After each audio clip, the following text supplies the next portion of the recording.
Selamat malam, nama saya Maria Susana Ohe.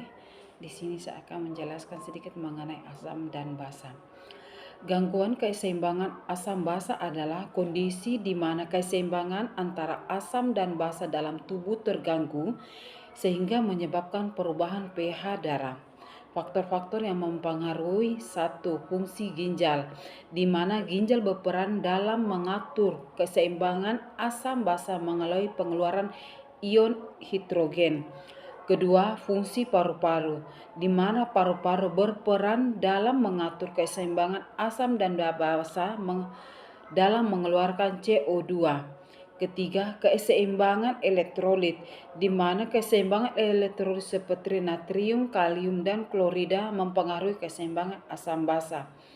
Jenis-jenis gangguan asidosis. 1. Asidosis respiratorik, di mana kondisi paru-paru tidak mampu mengeluarkan CO2 secara efektif sehingga menyebabkan peningkatan asam basa dalam darah.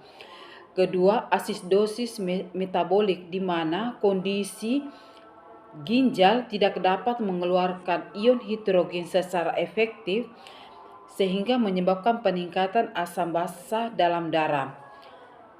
Alkalosis. 1. Alkalosis metarespiratorik, di mana kondisi paru-paru mengeluarkan CO2 secara berlebihan sehingga menyebabkan penurunan asam basa dalam darah.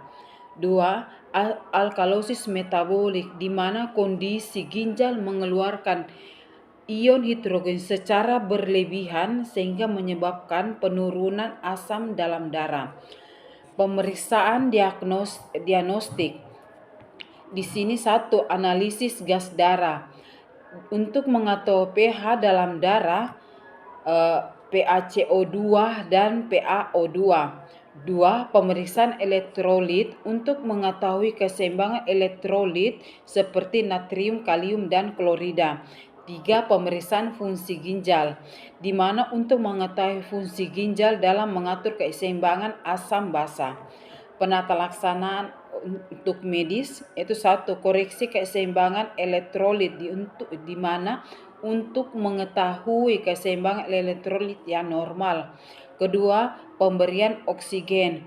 Di sini untuk meningkatkan oksigen dalam darah.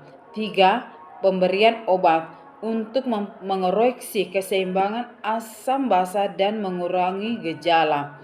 Penalaksanaan untuk bagian keperawatan. 1. Pantau keseimbangan asam basa itu untuk memantau perubahan keseimbangan